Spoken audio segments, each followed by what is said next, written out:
Pobrecitos, cómo les estamos violando sus derechos en las cárceles. Pobrecitos, cómo les quitamos la colchoneta. Pero no dijeron nada cuando ellos le quitaron la vida a los salvadoreños, cuando ellos le quitaron la tranquilidad a nuestro país. Estamos escuchando al presidente de El Salvador, Nayib Bukele, prácticamente reconociendo la vulneración de derechos a miles de salvadoreños, tanto a supuestos miembros de pandillas como a personas inocentes acusadas de serlo que fueron encarceladas en masa por su régimen de excepción que en El Salvador todo el mundo conoce como el régimen. Bienvenidos y bienvenidas a Indebido Proceso, una serie de podcasts que analiza las reformas legales que acompañan el régimen de excepción en El Salvador y su impacto en la sociedad. Revisamos con especialistas los derechos de la ciudadanía y los riesgos de este tipo de medidas. El proyecto gubernamental más aprobado en el mundo. En este cuarto episodio vamos a hablar con Luis Tapia, abogado mexicano y especialista en Derecho Penal y Derechos Humanos, y con Juan Francisco Sandoval, ex fiscal anticorrupción de Guatemala, sobre un tema que la reforma judicial impulsada por el régimen de Bukele prácticamente ha eliminado como un elemento central en todo proceso penal, el derecho a la defensa. Bienvenido, Juan Francisco. ¿Podría explicarnos la importancia que tiene el derecho a la defensa en un proceso judicial y más específicamente en un proceso penal? El derecho de defensa es un derecho sagrado. La Convención Americana de Derechos Humanos, las constituciones de los países, sobre todo del continente americano, estipulan esta garantía como indisoluble al desarrollo del proceso. Es decir, toda persona que está señalada de un hecho debe de tener garantizada la defensa. Las reformas que sufrió la legislación salvadoreña ponen en riesgo la práctica de esta garantía, tomando en consideración de que un conector disyuntivo, por ahí una O, da la idea de que la defensa más bien es opcional. Para Luis Tapia, estas reformas que menciona Juan Francisco tienen un problema en su propia matriz. Las reformas penales tienen unos problemas de origen que están basados en que este régimen de excepción es incompatible con el derecho internacional de los derechos humanos y con el propio derecho interno. Se suspenden importantes garantías y derechos constitucionales, como la inviolabilidad del domicilio, el derecho de las personas a ser informadas de las razones de la detención, el derecho a la defensa técnica en diligencias extrajudiciales y el derecho a ser presentado sin demora ante una autoridad judicial. Así podemos entender entonces por qué sucedieron tan rápido una serie de reformas que han retrocedido los derechos humanos en materia de justicia penal, porque el decreto, digamos, es el origen y fuente de esto. Justamente, hablando de estas reformas, ¿cómo se puede explicar en qué consistieron aquellos cambios introducidos en el fuero penal con respecto a la posibilidad de juzgar y condenar a alguien en su ausencia? Es decir, respecto a la figura conocida como juzgamiento en rebeldía. Sí, claro. Primero hablando de las reformas en materia de juzgamiento en rebeldía, básicamente estas se fundamentan en dos decretos, el decreto 339 y el decreto 507, que reforman el Código Procesal Penal de El Salvador. El juzgamiento en rebeldía, para ponerlo un poco en palabras más sencillas, es el juzgamiento en ausencia de la persona que está siendo juzgada. El Salvador, antes de estas reformas, ya permitía la posibilidad de juzgar a personas en ausencia. Esto había sido derogado y la reforma lo que hace es volver a instaurar una figura en realidad que retrocede en materia de justicia penal. Y bueno, hay muchas cosas para señalar, pero lo primero que quería decir es que básicamente si una persona no se presenta al juicio después de haber sido notificada y si no justifica su inasistencia, el juicio se puede llevar a cabo sin que esté presente. Pero hay dos problemas. No quiero profundizar mucho por ahora, pero quiero señalar dos problemas principales. Si yo justifico, soy una persona acusada, especialmente acusada de pertenecer a una mara, pandilla, agrupación, asociación, organización de naturaleza criminal, pero justifico mi inasistencia y el juicio continúa en mi ausencia. Entonces llego y digo, a ver, no pude venir porque tenía una enfermedad grave, por ejemplo, y solicito que se reponga el proceso porque no pude estar. Lo que dice la reforma es que no se va a reponer. El juicio va a continuar desde la etapa en la que me quedé, sin importar, digamos, que yo justifique mi inasistencia. Eso es uno. Y dos, esta reforma aplica también respecto a personas imputadas eh, que en este momento se encuentren imputadas, y la reforma lo que hace es que se aplica de manera retroactiva y se abren procesos que ya estaban archivados. ¿Cuál sería el problema con el derecho internacional con estos juicios en ausencia? Claro, el derecho internacional respecto a los juicios en ausencia o juicios en rebeldía, como se le llama en El Salvador, se pronuncia especialmente el Pacto Internacional de Derechos Civiles y Políticos, ¿no? El artículo 14.3 en el inciso D establece que las personas acusadas de delitos tienen derecho a estar presentes en el proceso.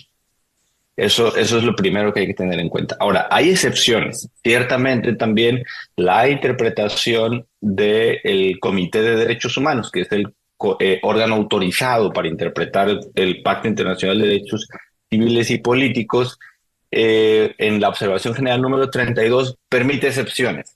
Permite excepciones, pero la manera en que está regulado en el derecho internacional es que tiene que garantizarse el derecho de defensa, y hay una especie de presunción de que ese derecho está afectado, de que el debido proceso puede ser afectado si estoy en ausencia. Entonces tiene que haber garantías reforzadas. Y parte de esas garantías reforzadas y mínimas es que si yo justifico mi inasistencia al proceso, tengo derecho a recurrir y tengo derecho a solicitar que se celebre un nuevo juicio estando presente.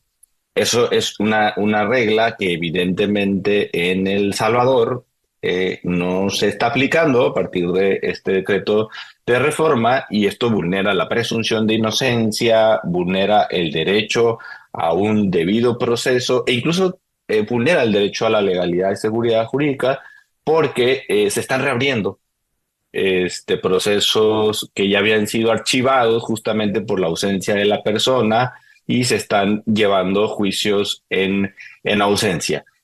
Adicionalmente, esto solo aplica en casos de personas acusadas de pertenecer a maras y pandillas. Entonces hay un tratamiento diferenciado, de algún modo que trata como culpables a personas acusadas de delitos en específico, sin una justificación basada en el derecho y especialmente en el derecho internacional.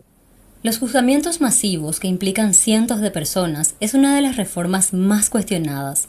Juan Francisco explica cómo se puede juzgar a un número grande de imputados, pero dentro del marco de la ley, principalmente permitiendo que las personas acusadas tengan al menos la oportunidad de defenderse adecuadamente. El juzgamiento de un gran número de imputados, sobre todo cuando se trata de grandes organizaciones criminales, ha sido un valladar no en las legislaciones procesales, porque las legislaciones procesales están diseñadas para juzgamientos individuales, sino en la práctica. ¿Qué pasa en aquellos juicios donde la cantidad de personas requieren que los señalamientos de la fiscalía permitan cumplir con dos preceptos: la celeridad y la eficacia en el proceso, pero que también que la persona tenga el derecho de defenderse? Y en algunos países se han implementado legislaciones que permiten que en forma general los individuos puedan conocer los hechos de los que se les señalan, pero que son hechos en común, pero que en el fondo permiten de que cada uno de ellos permita conocer en forma personal cuál es el señalamiento que se realiza.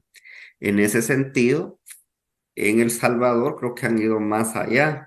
porque esos juzgamientos masivos de decenas, casi un centenar de personas, no permiten que la persona tenga ese derecho a conocer en forma puntual eh, el señalamiento que se le realiza. Imagínense cómo nos vamos a defender, pongámonos en un caso práctico, no necesariamente un caso penal, una relación de pareja donde existe alguna duda de uno de los integrantes de la pareja, pero ¿y de qué se va a defender si no tiene conocimiento de cuál es la razón del problema? Ese es un tema, pues, mínimo comparado con lo que ocurre en un proceso penal, donde, si bien es cierto, deben de implementarse medidas para agilizar los procesos, como mínimo, las personas deben de conocer cuál es el hecho del que se les señala para que esté en condiciones idóneas de conocer las circunstancias fácticas, probatorias y legales que los tienen sometidos ante los tribunales de justicia. Un elemento que salta también en este proceso tiene que ver con la introducción de la figura de los llamados testigos de referencia en los juzgamientos a pandillas o grupos delictivos. Juan Francisco sostiene que esta figura no tiene un gran aporte a la hora de someter a juicio a estos grupos si realmente lo que se busca es la justicia. La utilización de testigos de referencia como fuentes anónimas no abonan en nada a el juzgamiento de estructuras criminales. En primer término, las estructuras criminales para su detección, juzgamiento, procesamiento y posible condena, se requieren algunos métodos que ya implementó en su momento El Salvador, como era el tema de la interceptación de comunicaciones, las colaboraciones eficaces, pero imagínense que el proceso en contra de estas graves estructuras requieran a un testigo que no ha apreciado por sus sentidos la forma en que opera la organización criminal. Y peor aún, cuando se depende de referencias anónimas, lo que pareciera es que este retroceso más bien es el calco de legislaciones que fueron utilizadas en marco de conflictos armados. En ese sentido, creo que aquí ha existido un grave retroceso en lo que respecta a la forma en que se demuestra la participación y la forma de funcionamiento de estructuras criminales, lo que atenta gravemente en contra de la concepción que tenemos de el debido proceso en el marco de un Estado democrático.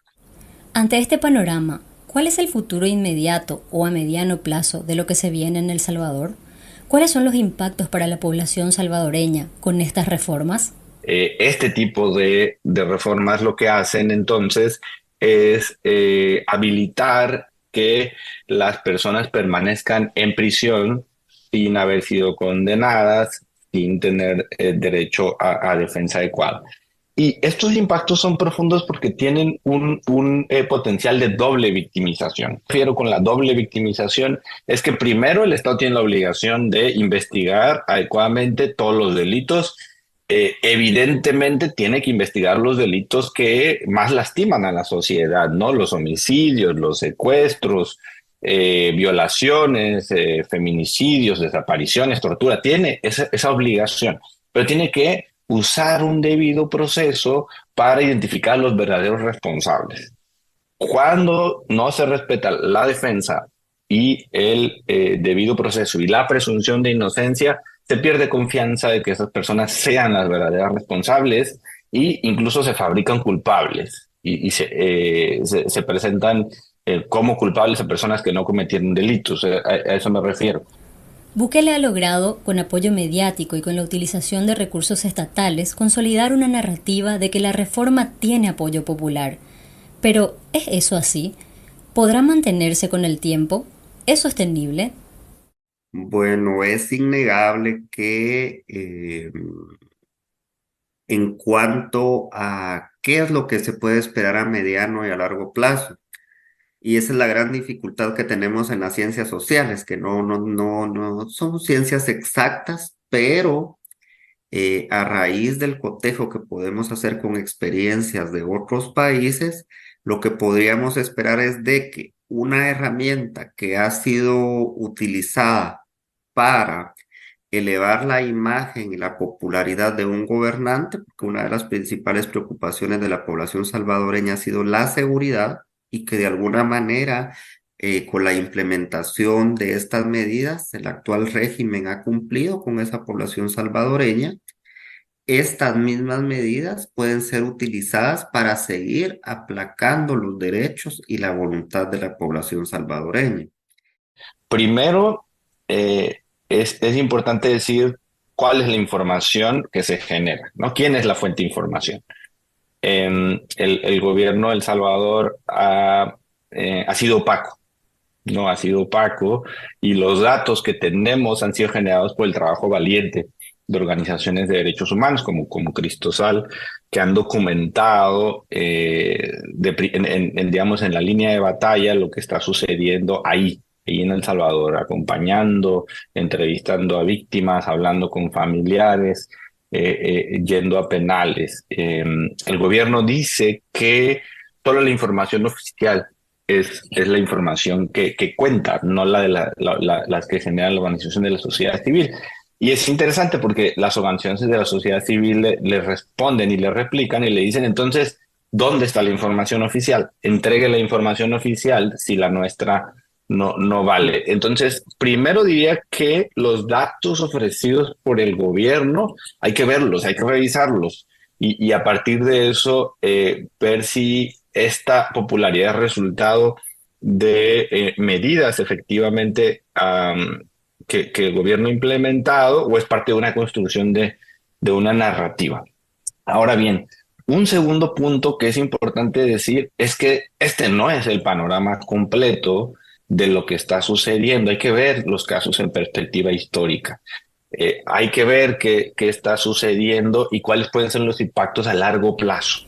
Para Juan Francisco, lo que se viene en El Salvador es claro, mirando lo que se ha tenido en las últimas décadas en la región. Entonces la expectativa a mediano plazo es el afianzamiento del régimen político en El Salvador y a largo plazo, lamento mucho, pero mi predicción es de que no en todo lo que ha ocurrido a lo largo de la historia en las dictaduras llega un momento en que empieza el declive y el declive de la popularidad de quien gobierna también va traducido en mayores restricciones y represión en contra de la población que exige el respeto de sus derechos y que apenas casi la finalización del primer mandato del actual gobernante ya se cuenta con los cuerpos legales necesarios para aplacar cualquier deseo de disidencia en un futuro. Entonces, mi expectativa no es nada halagadora. Espero equivocarme por el bien de la población salvadoreña, pero mi predicción no va para nada bien. Entonces, quizá en este momento estamos viendo un espejismo, algo que por lo menos por algún tiempo tienen tranquilidad a gran parte de la población, pero a costa de un gran porcentaje de población que está sufriendo por la manera en que se están haciendo las cosas en el sistema de justicia, porque no se trata solo de la cantidad de personas que están detenidos injustamente, ilegalmente, sino que estas personas también tienen familias, tienen dependientes de ellos y tienen personas con cercanía y que posiblemente no los vemos porque ¿quién se va a pronunciar cuando sabemos cuáles son los niveles de represión que existe para la voz disidente? Y se está desarticulando el sistema penal y se está desarticulando la democracia y desafortunadamente y tristemente la historia de América Latina demuestra que el inicio, digamos, realizar esto es en realidad sembrar situaciones muy graves para el futuro. Agradecemos a Luis Tapia y a Juan Francisco Sandoval por estas reflexiones. Este fue el cuarto episodio de análisis de indebido proceso sobre las reformas penales que ha implementado el régimen de Bukele en El Salvador y sus consecuencias en la sociedad. Como sucede en El Salvador, las amenazas a los derechos de las personas también son una causa permanente de abusos e injusticias en otros países de América Latina, pero la defensa de esos derechos tiene una larga y rica tradición en el continente que sigue muy vigente. Este podcast es una producción de la Fábrica Memética para la Fundación para el Debido Proceso, DPLF por sus siglas en inglés.